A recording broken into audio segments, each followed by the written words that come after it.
Hey, everybody, welcome to our latest episode of our Tick Bootcamp podcast. We're here today with our good friend Kaitlyn O, who's returning to the podcast to share some really exciting news. So before we get into that, Kaitlyn, can you say hello to everybody? Hi, thanks for having me. I'm Kaitlyn. So Kaitlyn has just dropped her new book, Revival: My Journey with Neuropsychiatric Lyme Disease.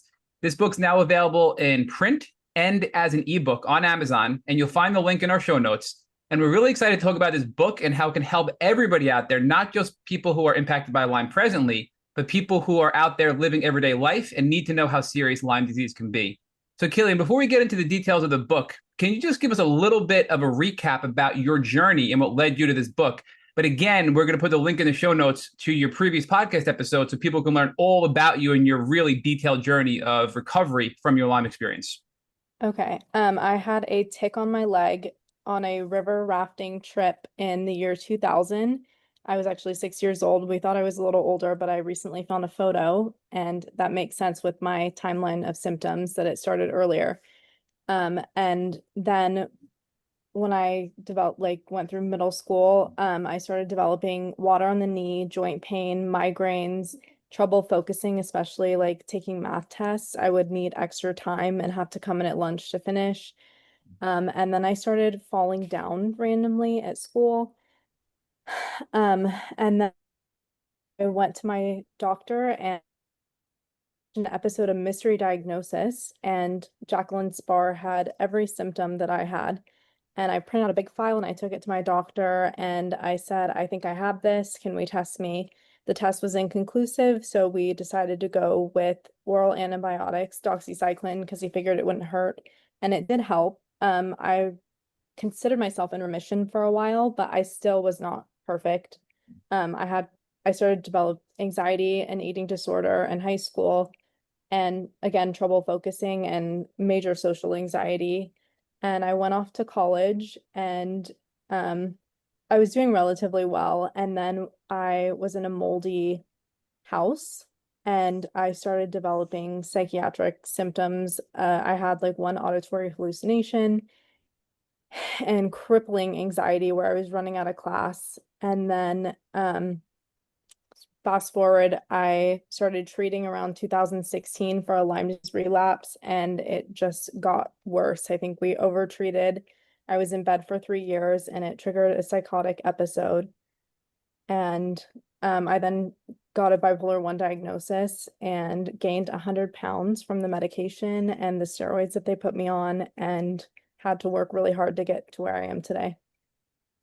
So, Caitlin, I just want to know because, well, first of all, thank you for sharing all that information because a lot of that is very personal, raw, and vulnerable to share.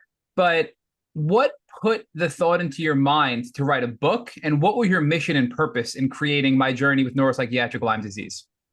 I have had so many people come to me in private and tell me about their psychotic episodes running down the street and being taken to the psych ward, but nobody really, I think Allie Hilfiger talked about briefly being taken to the ER in the beginning of her book, but no one is telling how out of control we can get with Lyme. And I just felt so ashamed and embarrassed, and that something was like very wrong with me. And it wasn't until so many people started confiding in me privately that I realized I could be the face and the voice of this, and I was willing to be open about my story. And I really want to break the stigma about the mental health aspect of Lyme.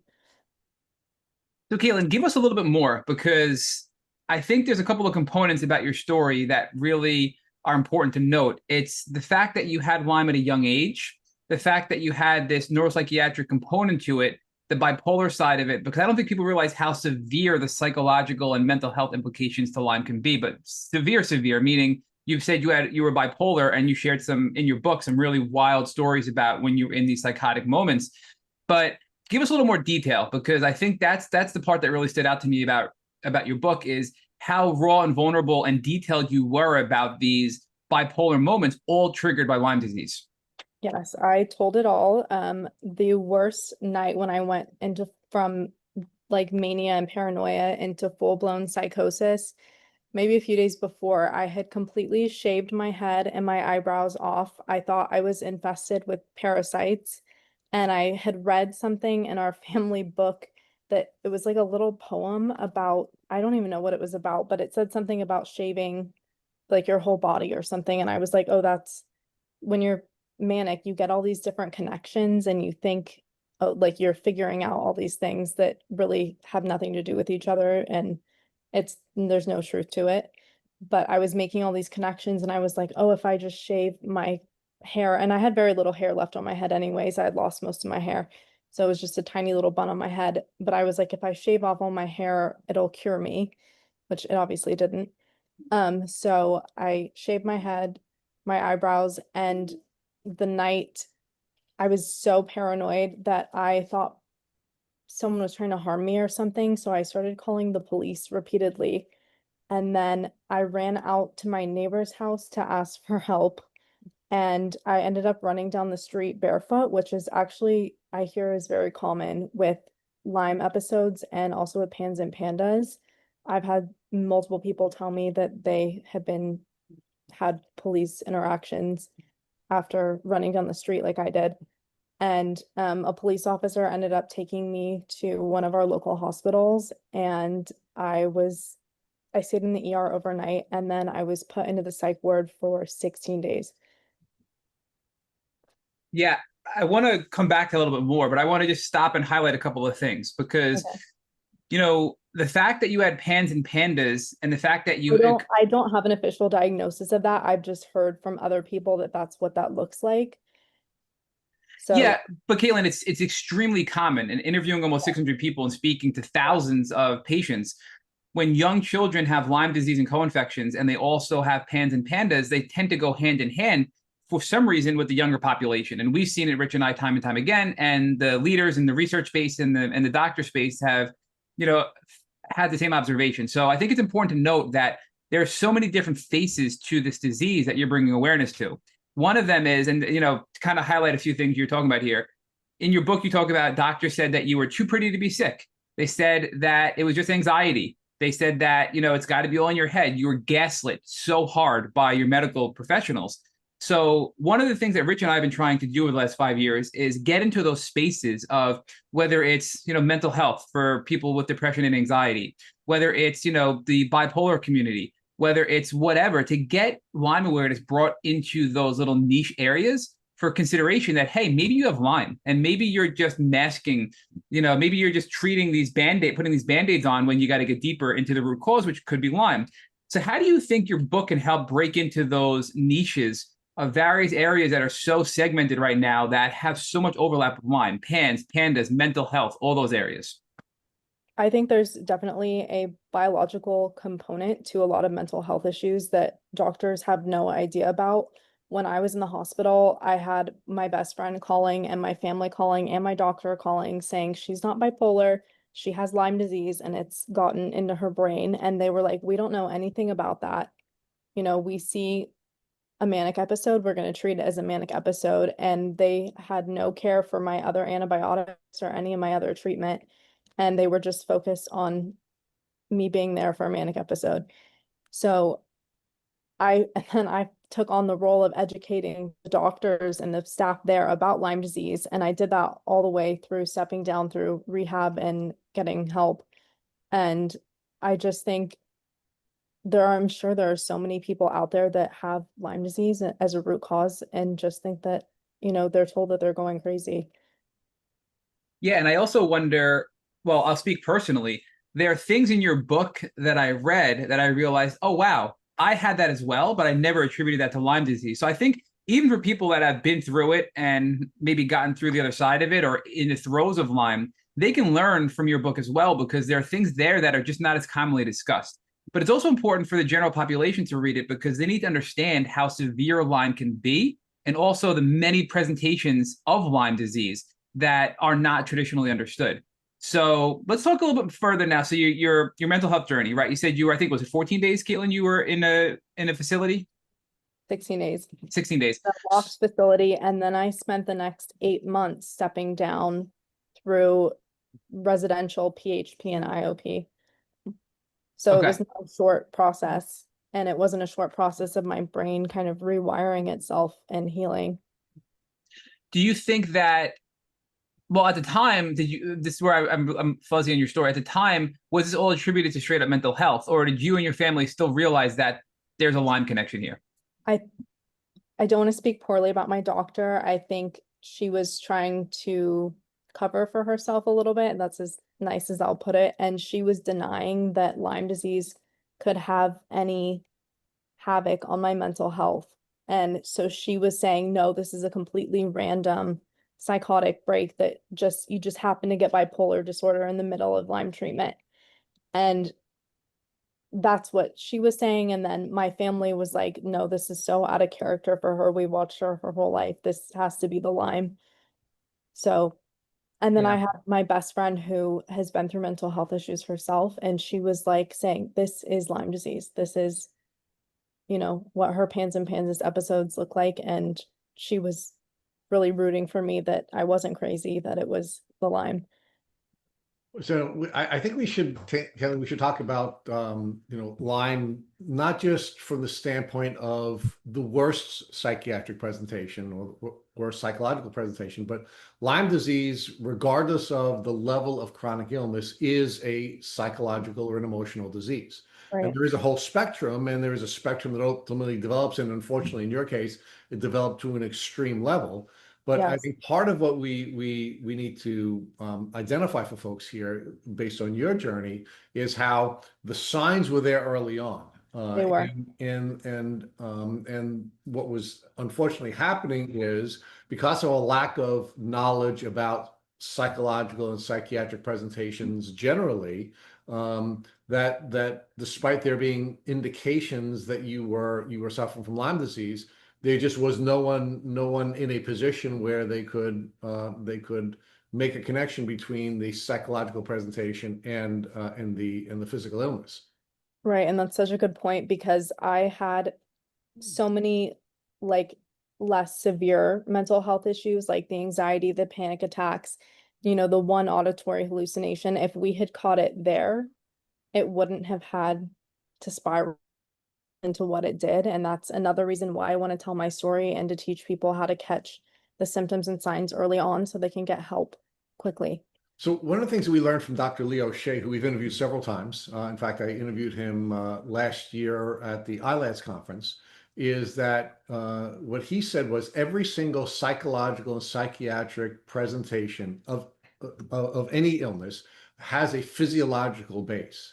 And that was really liberating for me. I never really thought that, I never thought of it that way. And having, an expert at his level, make that observation was really helpful, which sort of identifies another problem that we have in the medical community, which is we train allopathic and naturopathic doctors to focus on physical symptoms, and then we train psychologists and psychiatrists to look at emotional symptoms. But there's not a whole lot of crossover between the two, and because there's not a lot of crossover between the two, when you have people who are seeking treatment for the psychological symptoms, there's not a thought on the part of those professionals that it could be Lyme disease. And then when you're treating with the physiological symptoms, there's no thought that by the allopathic or naturopathic doctors, they're not thinking that it could result in psychiatric presentations.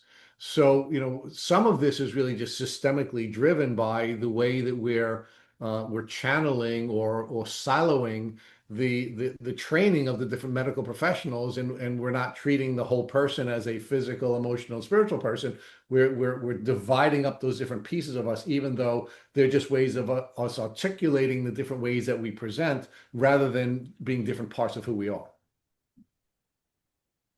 I think that's a great point. So let's talk a little bit about the brain, right? And for a long time, Matt and I would debate about what the most important focus should be for somebody who is suffering from Lyme disease. And Matt found it triggering when I would argue that the first thing that we have to focus on is belief. And largely what I was arguing at that time, and I'm going to argue to you now, is that in order to be able to heal from Lyme disease, you have to focus on your brain first. And it doesn't matter whether or not you have these extreme presentations the way you did, or you have lesser presentations such as anxiety or some less extreme presentations. But I believe the first thing you have to do is you have to focus on your brain, and you have to understand how everything that happens to you from the day that you're born until the day that you die is driven by your brain. And because we're not educated on our brain, and we're not emotionally literate, we have to go through a process of learning about our brain and the different presentations of our nervous system in order to be able to get to step one, which is being the person we need to be and having the belief we need to have in order to be able to go on a healing journey. Right. And I wish I had known that so much. I had been in and out of therapy for a little bit due to panic attacks, but when I went to go back into full treatment, I had stopped therapy at the time. I believe I was on Prozac for anxiety and like a little mild depression, but my doctor never, I know now like you're supposed to treat your nervous system before you start treatment so you can handle the treatment. There was no discussion of that whatsoever, and no discussion of mental health at all. And I think that is so crucial to bring awareness to so that people can treat in the proper order. So let's talk about first the physiological presentation of the brain or the nervous system, right? Because you did have hallucinations, and most folks don't understand what a hallucination is. Thank God I've never had a hallucination, not that I know of. Maybe I'm having one right now. Maybe I'm hallucinating that that Matt is going to be a fashion model on the runway during Fashion Week. So maybe I am hallucinating. But anyway, so the physiological presentation of our brain is um, we first perceive objects in space, and after we perceive objects in space through our senses, we then have a perception in the dark recesses of our brain. There is an image that's created. After that image is created, that then gets converted into language, which is our thoughts. It then gets converted into feelings. So we're now physically reacting to something, which then allows us to take action on whatever it is that we're perceiving in the world. So that is the physiological presentation of our brain. Now, of course, our beliefs are going to now filter 99% of the data that's available to us, and it's going to now impact the way that our brain creates perceptions. Now, in your case, what happened was, at least on some occasions, is you started to hallucinate. You first had some audio hallucinations and then some more severe hallucinations. So let's talk about how perhaps if you had been given, or if you or any of us, right, had been given proper educational information about the physiological presentation of your brain, how perhaps that hallucination might have given you some clues into what was going on, and perhaps would have put you in a position where you could have helped your doctors to give you an earlier diagnosis that may have prevented you from gaining 100 pounds and having 3 years of a bed-bound experience.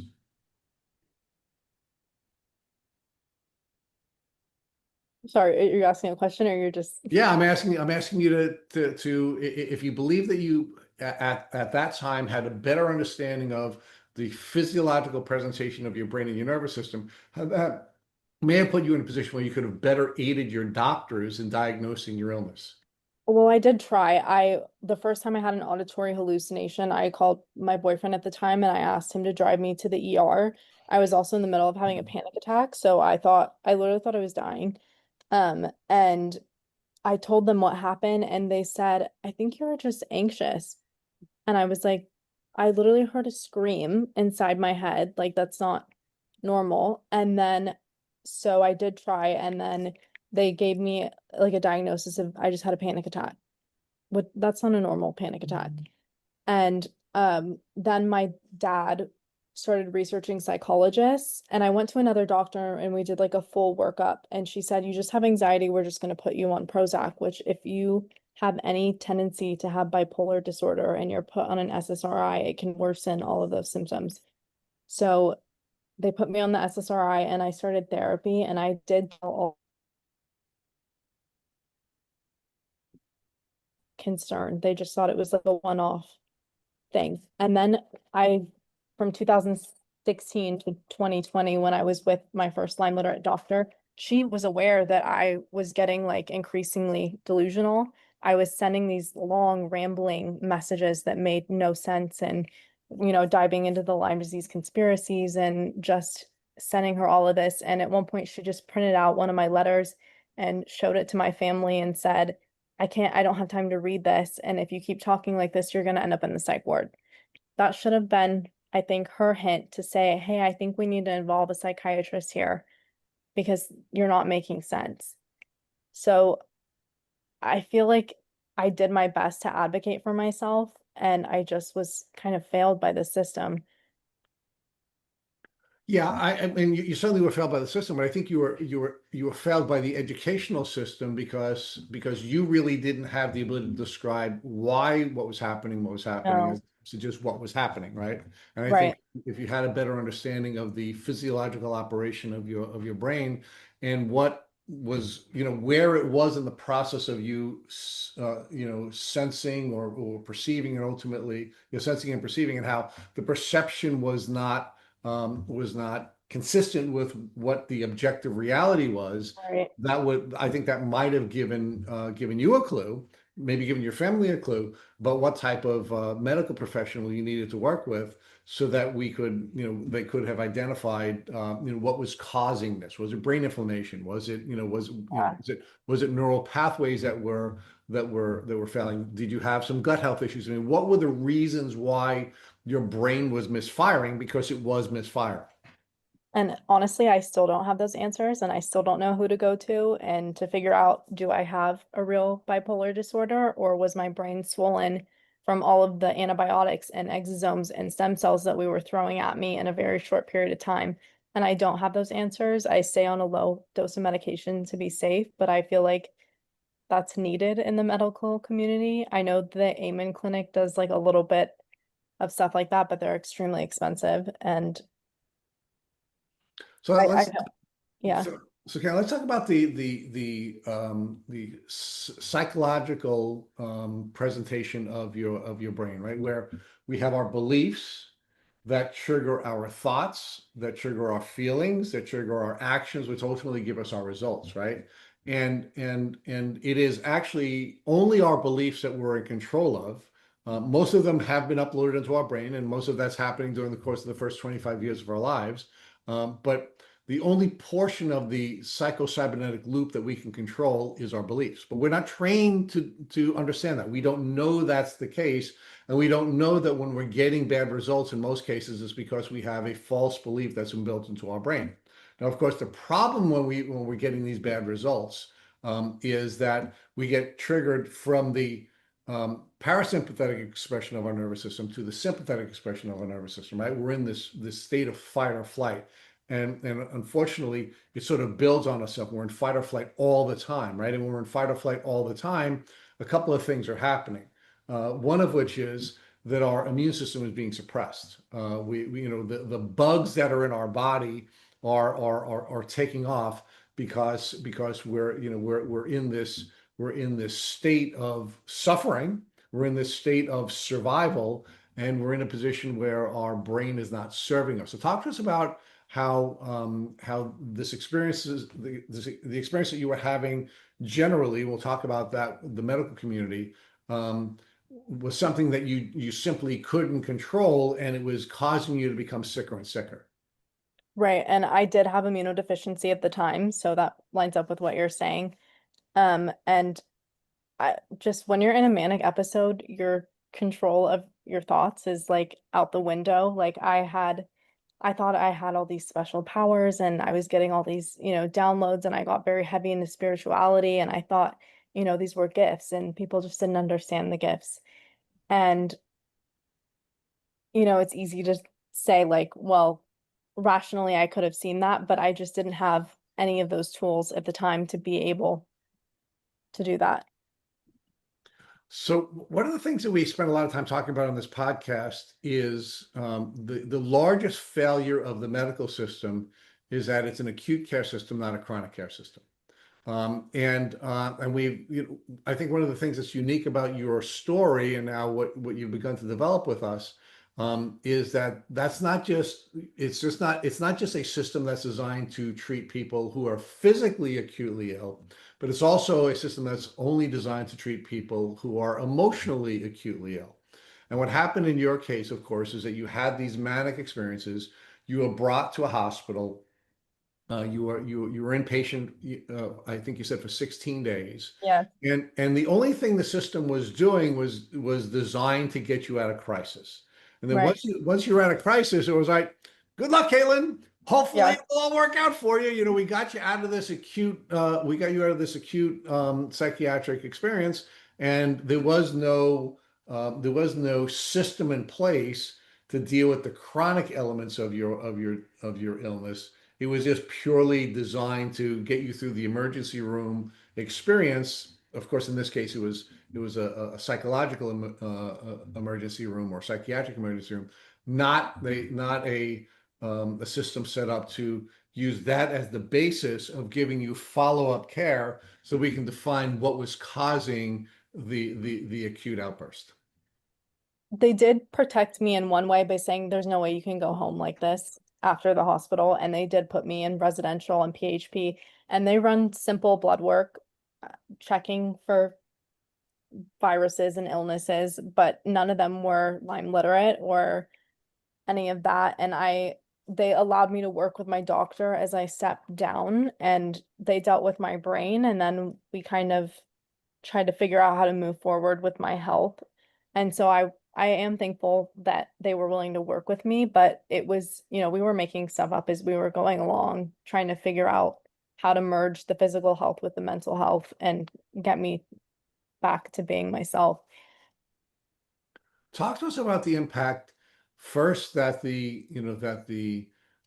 manic moments had on your family. I know you're from a very close family. How did this affect your larger family? And were you aware of how this was affecting your family at that time? Um, I was very angry with I'll be honest, I was very angry with my family at how it led to me getting to the hospital. I felt like I just wish there had been like an intervention in place before it escalated to that. And my family had What do you never, mean by that? What do you mean an intervention? I wish my doctor had said, hey, she needs to see a psychiatrist, or my family had said to me, hey, you're not making any sense. I think you need to go get some psychological help on top of the physical antibiotics and the Lyme disease help. Um, But do you think you would have responded positively like Kaitlyn? I mean, were you in Probably not. yeah, No. So maybe it had to get to the point of where it did. yeah. I can't say. Yeah, yeah, Um, if you're not in a position where you are not perceiving the world normal. accurately, Yeah. and again, I want to be careful not to use the word normal, but perceiving it in a way that would serve you, right, and not perceiving it the way I guess the rest of us would be perceiving it. And then there is an attempt to try to give you a moonstruck moment where they're doing an intervention, but if you can't perceive that accurately either, I'm not sure how that's going to have a That's positive fair. outcome. Yeah, I don't have answers, and I think that's a big thing in the mental health world too, is how do you help someone that doesn't know that they need to be helped? Or Um, doesn't have the capacity to right, perceive it as help. right. My family did the best that they could. They were still there for me. They showed up, while I was in the hospital. They visited, and they allowed me to kind of have space and work through my stuff. When I did start stepping down into other treatment, I started developing awareness of like, oh, that was really strange. And like, oh, I do need to work to get better. And I think they, they called, but they gave me a little bit of space to kind of figure myself out. And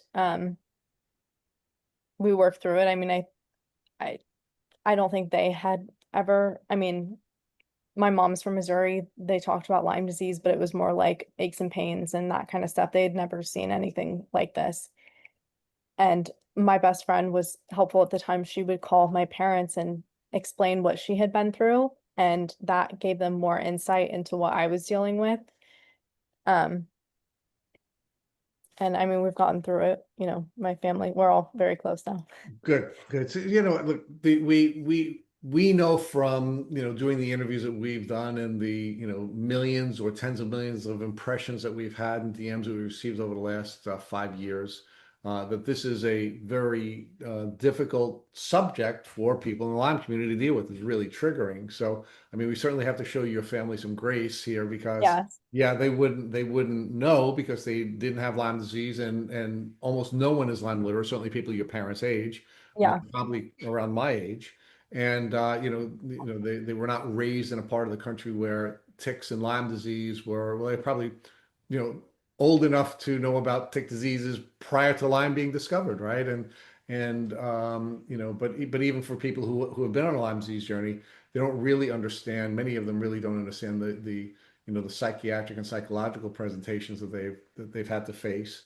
And because of that, or it's so painful that folks really just don't want to focus on it because it becomes triggering and it's something that they're concerned could cause them to have a relapse. So I understand that piece of it for sure. So um, what Rich, are things? it's gonna jump in real quick. I just want to add to that because one of the things I think before we move on to the next topic here, one of the things I think that is very helpful in Kaitlyn's book is in that specific experience when she was having all of these psychological symptoms, but also dealing with an infection and inflammation in the brain. So bugs in the brain and an inflamed brain, right? There are things that we can do to help alleviate inflammation temporarily and also understanding that once we work towards eliminating the bugs or reducing the bugs in our brain, that's going to result in symptom relief as well to these psychotic breaks, the depression, the anxiety. And that message was very well delivered in the book, and also a lot of tips and helpful advice to kind of get through it in a way that Kaylee didn't have at the time, but she now has, under her belt to share with other people. But I think it's important to keep focusing on the symptoms and signs that Kaitlyn talked about as far as what's related, what's not, to kind of help people that are listening to this podcast and also ultimately going to be reading the book.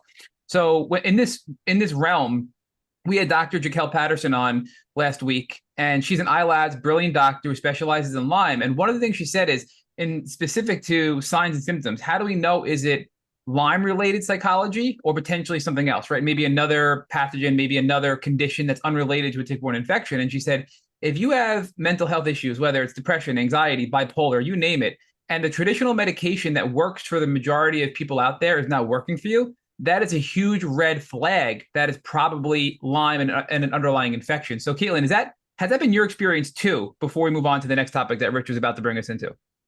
Not completely, no. When I was having panic attacks, Prozac did help calm them down. And then when I was in the hospital, the medication they put me on, Latuda, did help bring me back to reality.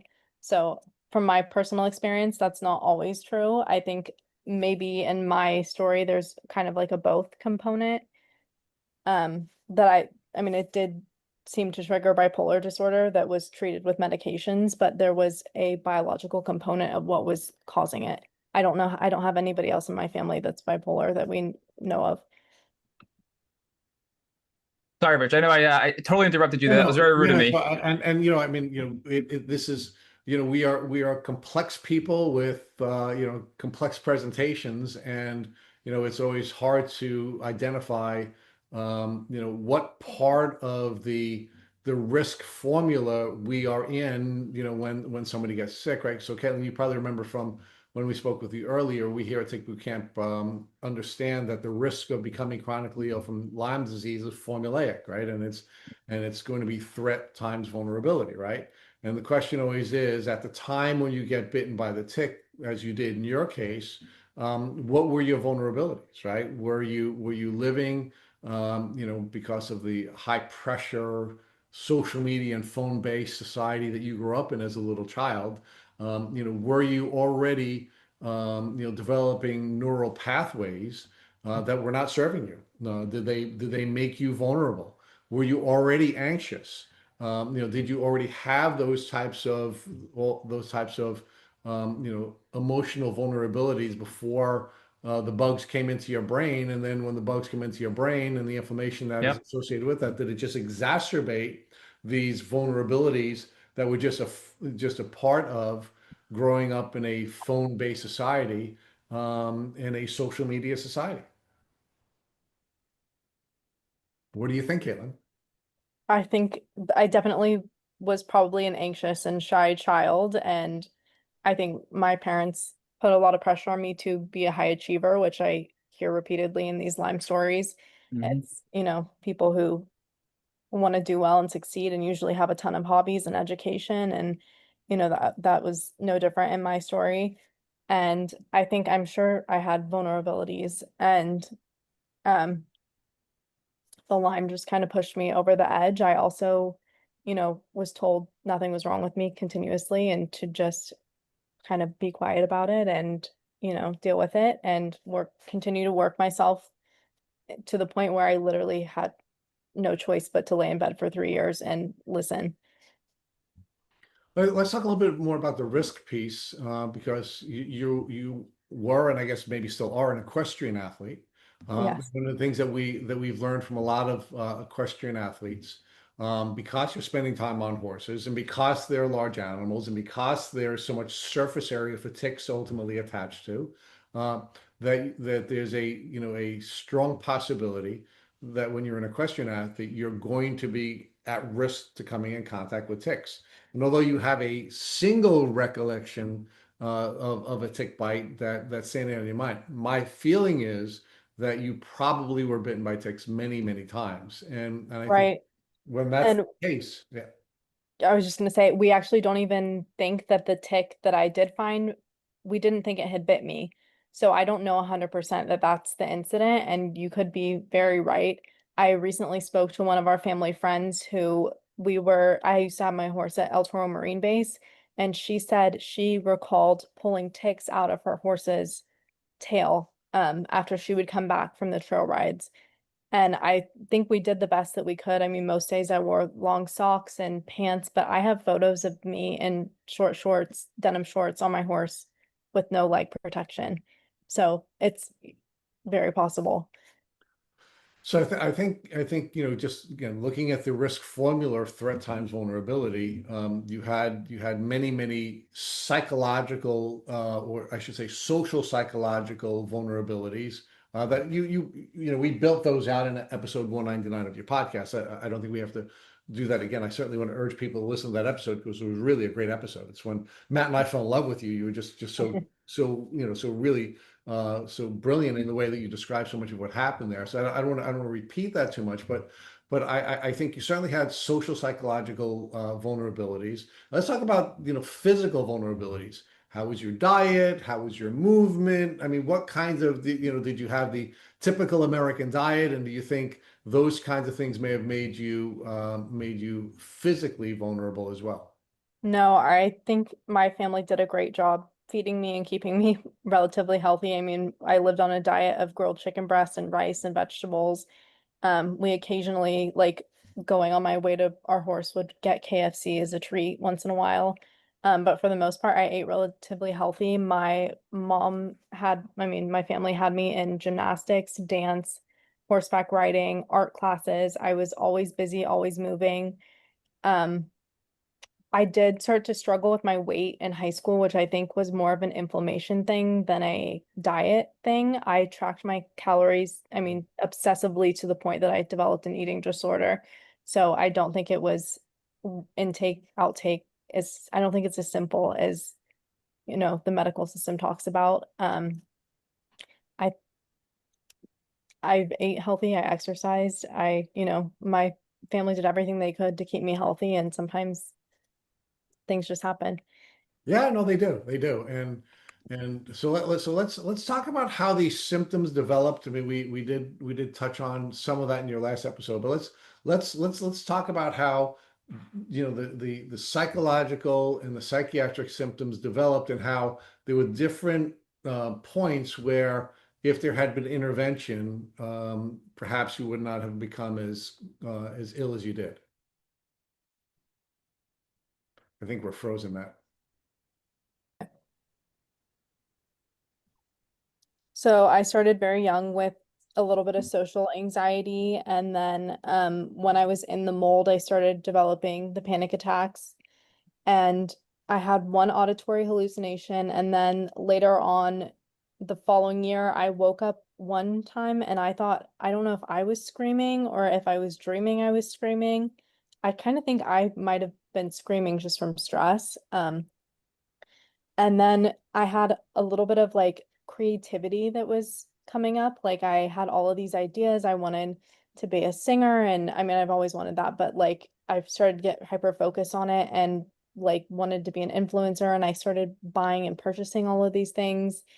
And my roommates were like, "What are all these packages?" And I was like, "I have all these ideas and I want to take all these pictures and do all these things." And then and that was good. It was good for my Instagram and good for all the collaborations I was getting. And, like a little hypomania, I was just listening to this podcast. That's when a lot of bipolar people do well, and they write their books and they do their art and they sing, and, that can be really productive. And then once around 2017, I started having the Lyme rage and not being able to deal with my friends and my family. And that's when I lost a lot of my friends. I felt like they didn't know how to support me, and I had no filter with how I would approach that.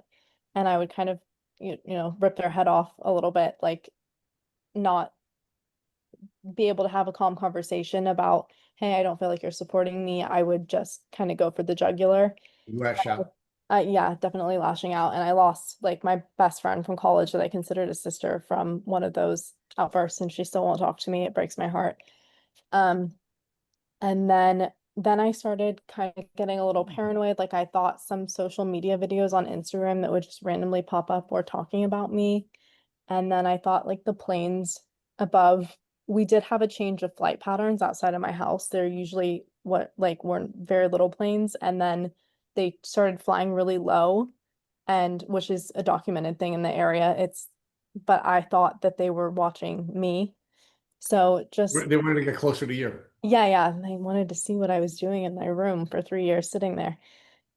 So just little delusional thoughts like that started. And then I had that one auditory hallucination, and then I started developing a different kind of hallucination, which is more of an inner monologue inside the head rather than hearing something. And I thought I was talking or like had a special connection with certain celebrities, and, just thought I had all this information, this higher knowledge that nobody else had access to.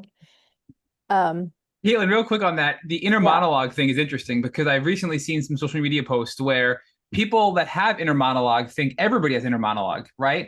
And then some people go, "What do you mean you have inner monologue? Like you hear yourself to yourself?" And people go crazy, like that's not normal. So like, tell us about like what that looked like from your Well, standpoint, because I have inner have monologue. I always have my whole yeah, life, and I think it's normal, but some people think it's crazy, right? Yeah, but I I think have everyone does. I have an inner monologue of my own thoughts, and I think that's normal. But hearing a certain celebrity having a conversation with you and you're talking back to them Got in it. your head is to the point where it's not Yeah. normal. So I think that's But the difference. It's normal to hear your own thoughts and be like, "Oh, I need to go to the store today and I need to get this and I'm going to read this," and like, "Oh, that's funny, haha." Like that's okay. But when you start hearing other people's voices, that's Yeah. when that's when you should start being concerned. so you thought you were telepathically communicating with. I did. I really did. But and we're laughing about it. Thank God you got through it. And obviously, people Yeah. listening to this podcast, they know you're over it. But I can't help but question, because I understand that in general, you're still not sure how much of this is maybe just genetics or just outside of Lyme, your mental health. But I really believe that a big chunk of it, and frankly, if not all of it, was from the Lyme disease and from your illness, right? Because everything you're describing, we've heard before from other people. In fact, we've had other people tell us about being diagnosed with bipolar and having complete like mania and disassociation and disconnected from reality, and then being completely reversed of that with getting taken off all medication because they're healed of Lyme disease. And that seems to be somewhat your case as well, where you're pretty much on a very low dose of all of your medication just because you're not sure, but you're also the best you've ever been with your mental health. I mean, knowing you Right. personally, being a personal friend of yours, I mean, you're doing things now that you never could have done when you were sick, and you're constantly just, pushing those boundaries of your personal growth and professional growth, right? So, what are your thoughts on that? I'm not sure that it was in alignment with your comment earlier about, it wasn't mostly related to Lyme and the infection. That's just my own doubt in my head. I think from being gaslit so much, my whole team thinks it was just, they call that like the primary bipolar where it's a genetic, and then a secondary bipolar where it's caused by a medical issue or something like that. And that's where my diagnosis is at. My team actually tried to step down my diagnosis to, I don't remember what they wanted to call it, like a, I don't know, like it's just like a depression with a psychotic episode or something like that, and remove the bipolar diagnosis. It's my own fear kind of stopping me. I don't think that will ever happen to me again. And I think, Kaylin, I think you cut out, but you were just giving us gold. You were talking about how you think you keep it there as a safety net.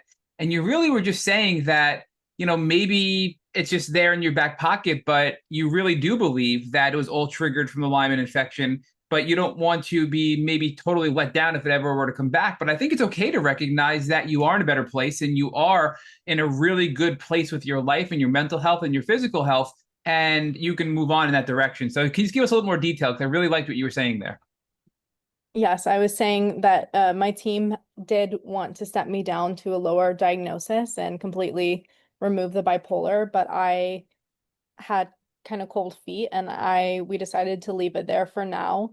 But like you said, I'm doing better than ever. I'm a year into a master's degree program in forensic psychology. I just wrote Congratulations.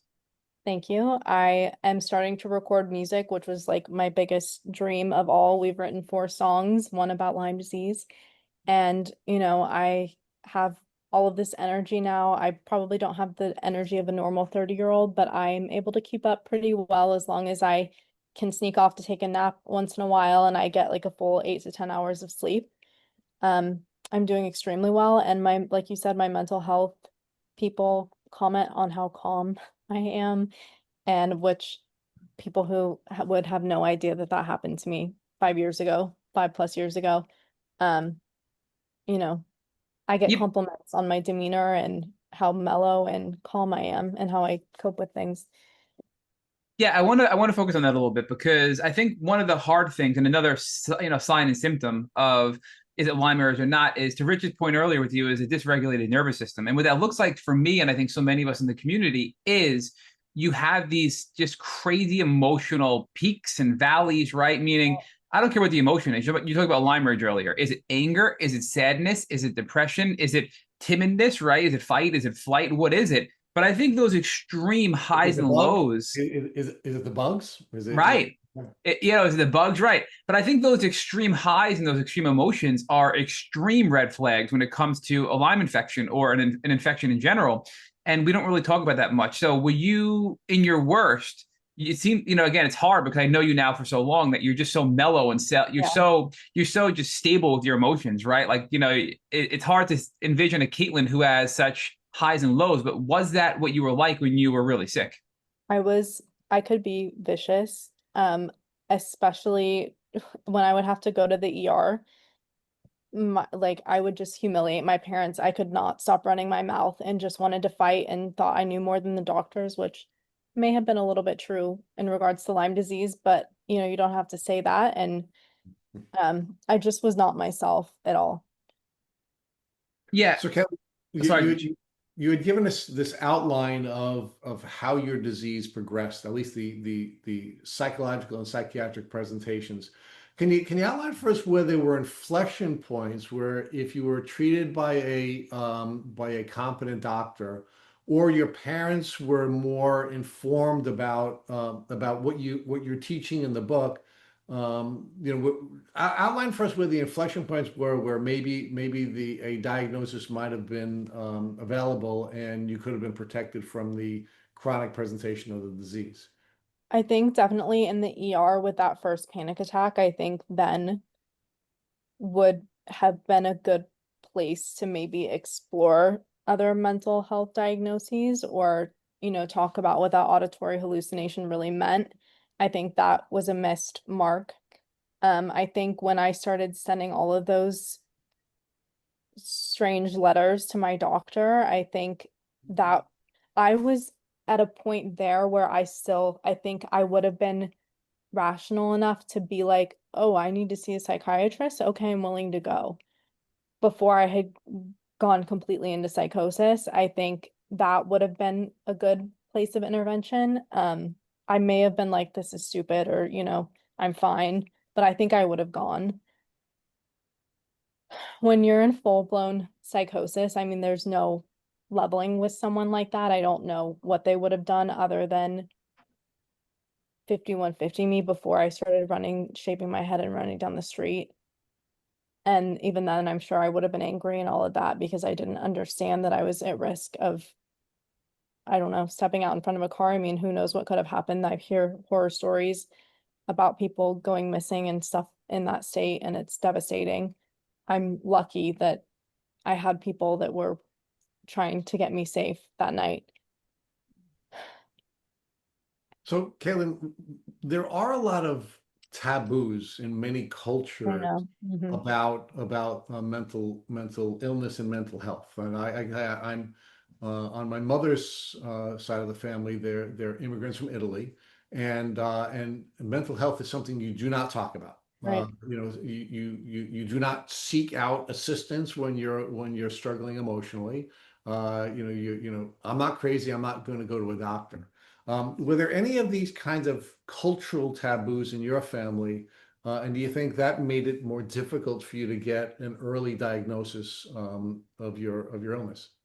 I love my parents, but my parents are older. They're from a different generation where the same thing, you don't talk about your health issues. I was encouraged to not even tell my friends as a child that I had Lyme disease. That was not something I talked about. When I would miss like a month of school at a time from being sick, I would just say, I didn't really feel like coming to school, or I had the flu, or, something like that. And the kids would make up stories that I went off to Guam and stuff, and that would get spread around school, that I was off on these exciting adventures and not just stuck in bed, not feeling well.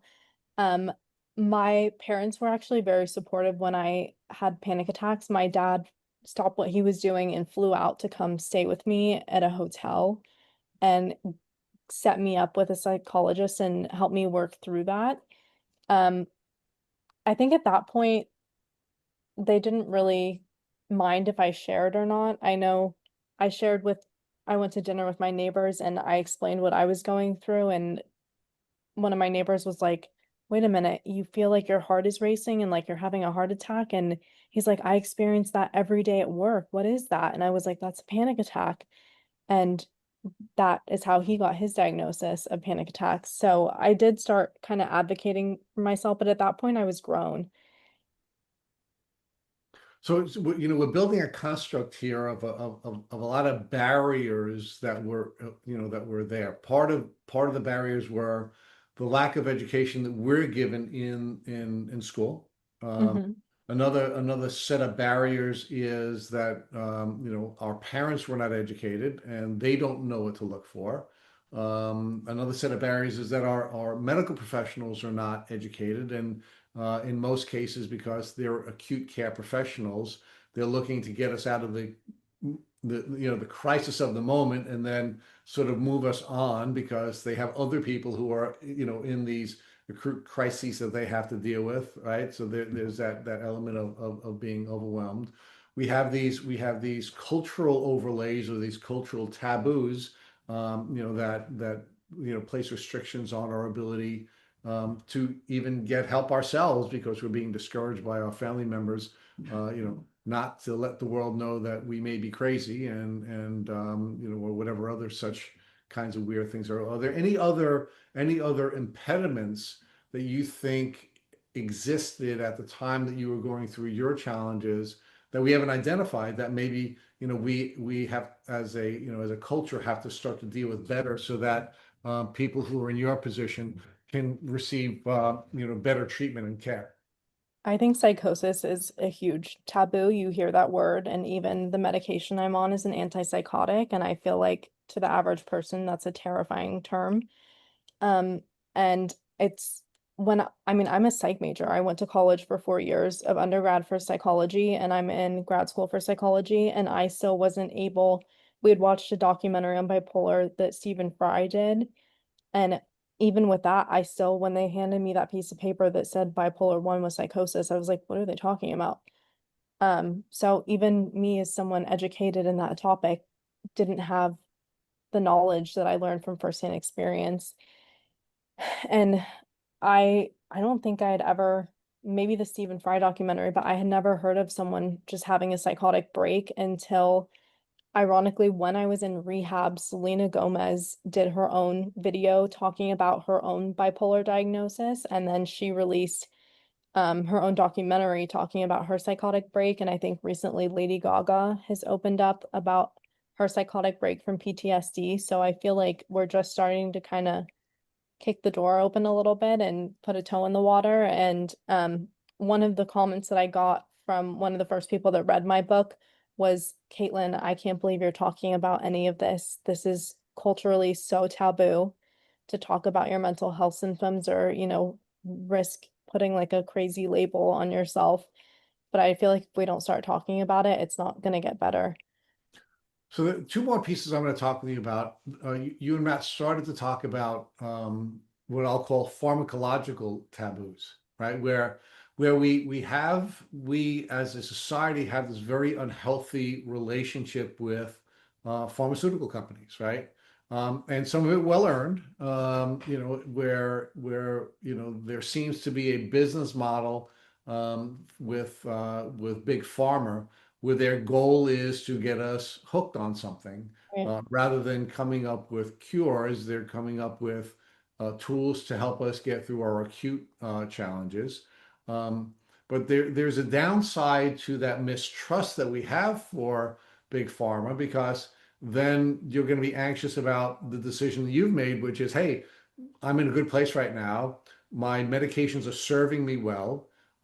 Yet because we have this built-in distrust for pharmacology and big pharma, we think we have to get off of these things, even Right. though we're in a good place and even though they're serving us well. So can you give me your thoughts about, I don't know if we want to call it just this pharmacological mistrust, or maybe even, a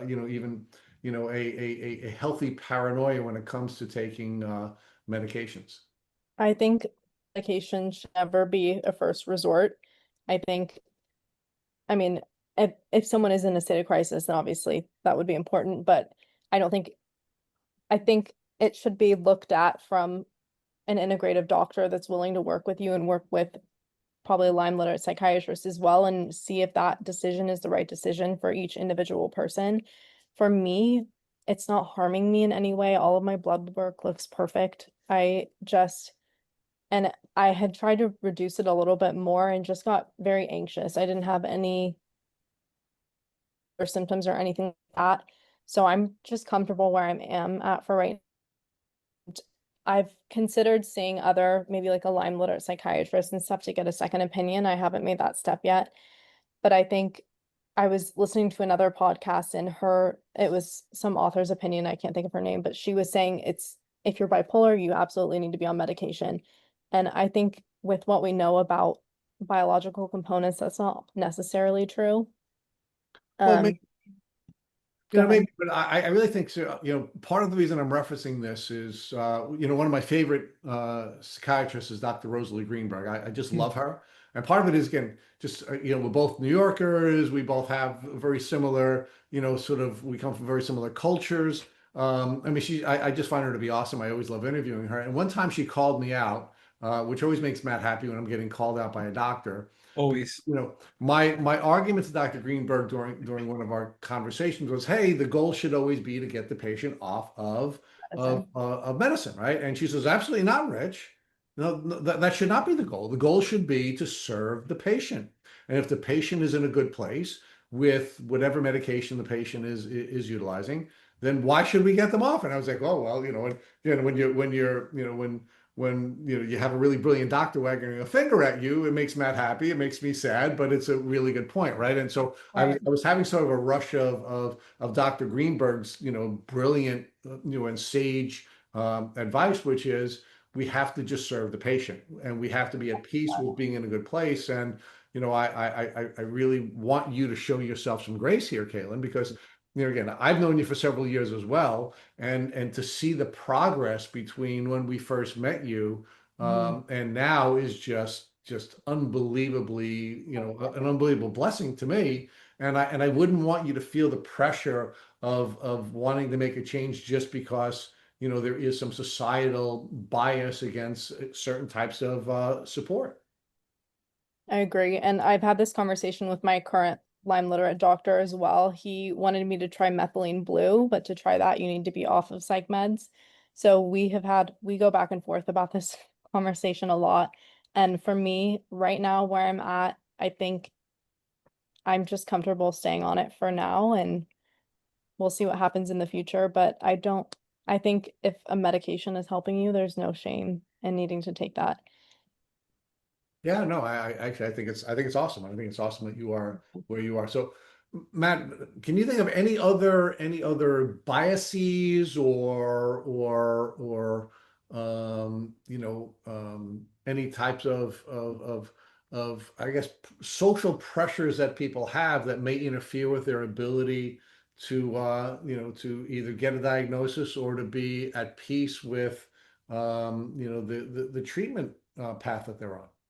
Well, I think one, and I know Kaitlyn and I talked about this offline. One of them, which is so simple, is just good communication and being vulnerable and putting yourself out there, whether it be with family members, whether it be with friends, whether it be with your doctors. I mean, I'm now in a position where I go to doctors and I'm like just very direct. I ask a lot of questions. I'm very targeted. And even in my personal and social life, I'm very direct and I communicate a lot because I think it's very important. And I wasn't like that before I got sick. And I think Kaitlyn, for you, that's played out to be true as well. You have to just be direct and share what's going on in your mind and in your body. And when you do those things, you have a much better response from whomever you're communicating with. Again, doctor, Well, intimate partner, whatever, right? so okay, let me raise it to sort of follow up with Matt is saying there, because there's another thing I was thinking of, and I thought Matt was going to get maybe to the point where we can ask you the question about professional concerns, right? We've had many guests on this podcast who have asked that we take down their episode Mm. after they got to a point where they are like you, where they're about to move into the workforce. One of the guests, again, I would never mention her name because she asked for her episode to be taken down, but it was one of the best episodes we ever had. I mean, she was this Wow. brilliant engineer who took this very structured approach to healing, and it received unbelievable feedback from folks on the episode, but we had to take it down. And Matt had to like search high and low through every single possible place it could be because she was concerned that there would be some prejudice she would have to face as she moved back into the workforce. And I have one person I'm thinking, but it happened many times. Oh And yeah. poor Matt has to try to find every little place that this appears in order to be able to pull it down. So talk to us about that overlay where there is some concern about you being as vulnerable and honest and writing a book and coming on a podcast and doing these kinds of things, where you have this spirit of wanting to help other people and you have the spirit of wanting to show that there were these various inflection points on your journey that if people knew about them, you wouldn't be the sick. So you want other people not to have to go on that. Talk about how your concerns about professional success may limit you being comfortable with being vulnerable. I definitely think about this a lot. I also think about this in the dating world. It's not easy to start off with someone right away and say, yeah, I've had a psychotic episode and I wrote a book about it. Um, Well, so tease that, those two out for us, Carolyn, because I did want to get yeah, to that too. okay. I wanted to get to the end. Professionally, I have recently had a conversation with my career advisor, and she is all for it and thinks we can actually spin it in a way that can help me, which is an thing See, every Interesting. time, every time we get to something good, she's I know. so and annoying. I'm Caitlin, considering, if you can hear us, you right. you fro Yeah, right. you, No, you got to you got to gold there. So keep going. You said you're talking to your career advisor, and she said you can spin it in your Okay, favor, and right. then And that's where she, you launched it. So let's keep going with yeah, that. okay. She said we can spin it in my favor, and she thinks that we can use my book as actually like research advice for or research experience for my resume. And I'm considering applying to PhD and PsyD programs and having my research be in health psychology and have this book be my experience and my drive behind why I want to do what I do and why I'm so passionate about it. And I think a lot of people get into the psych community and the psych world because they have been through something like this. So I'm probably in the right place for myself, and that helps.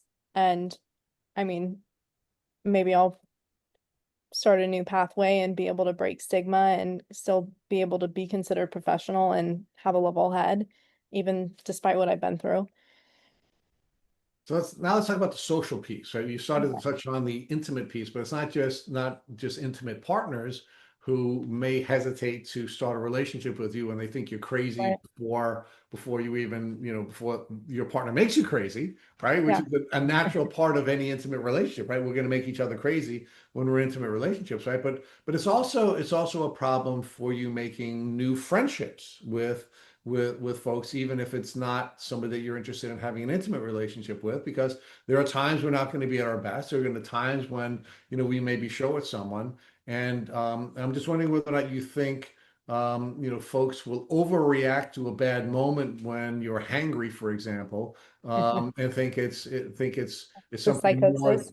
Yeah, I mean, so Yeah. do you have these, again, we're talking about all these different overlays, but do you have concerns about a social overlay where people will overreact to something that they wouldn't necessarily overreact to, or be less forgiving of something that, in the regular course of, me and Matt interacting with one another, when it annoys me, I just sort of, I just roll with it, as opposed to me now jumping to conclusions about, why Matt was annoying for a moment. I have a little bit of fear about that. Like, I'm in a very social barn and they all want to read my book, and I was horrified at first. And I had to like just slowly explain. I've also had a previous writing instructor say she wouldn't teach anyone with bipolar disorder because it's not on her insurance. And so for a while I didn't want to talk about it at all. And I like took that label out of like all my social media, and I was like horrified. And so that's unfortunate, but I think a lot of people judge me on how I am now, which is pretty even-tempered and almost maybe a little bit too meek and mild. I think I went overboard with how vocal I was for myself when I was unwell, and I've gone a little bit too far in the other direction where I don't stand up for myself, and I need to work on that a little bit. But so far, my social relationships, everyone's just been like, "Really, that happened to you? I would never have guessed." And that's kind of the extent of the conversation. And they want to read my book anyway, and I haven't had any negative social friendship level reactions to it so far. So let's talk about who you want to read this book, right? I mean, we've talked about all these inflection points. We've talked about you trying to overcome and help folks overcome all of these different biases and taboos. There probably are more, but I think we've touched on a lot of them. Who do you want to read this book? I mean, who should we be reaching out to, and who should we be urging to read this book, and how do you think it will help them? I would definitely want it to go to all the different Lyme platforms like Global Lyme Alliance and Bay Area Lyme Foundation and the foundations, and anyone that has Lyme. I think I didn't even piece my own mental health components from Lyme disease together until I was writing this book, and I realized like, oh, that was probably the Lyme the whole time. And I think anyone going through Lyme probably has psychological components to it that they might not even Absolutely. recognize is tied to the Lyme. And also, I mean, Lyme is climbing right now. We know that based on all the ERs. And I think anybody that's active and in public and hiking and should be aware of this and the consequences, and be able to recognize the early signs, and prevention is key, Yeah, which we talk about a little bit in the back of the book. I think certainly. I think any school nurse, Yeah. or school, related healthcare professional needs to read this book, because they're in many cases the first line of defense for children who are dealing with these issues. I certainly think that pediatricians and Lyme endemic communities need to be aware of this book. I think all therapists and psychologists who are treating children in Lyme endemic communities need to be aware of this. And again, I don't want to be attacked by folks who are going to argue everywhere is Lyme endemic, but I do think that it's important that this information be available. I don't know that we can necessarily argue every parent should read this. I don't know we should argue that every healthcare provider should be reading this, but this is a book that I think anyone who is interfacing with children, needs to read and needs to be aware of, because they can alter the course of someone's life, and they can Yes. prevent a great deal of suffering if they are just in a position where they have a base level of awareness of the likelihood that Lyme disease is causing this symptomology. I think that's a great point. All right, Matt. So we have to make sure that we get on this campaign to get the word out to all of the healthcare providers and all of the school officials who are working with children in our community, so they can read Kaitlyn's book and help save folks from all kinds of childhood and young adult suffering.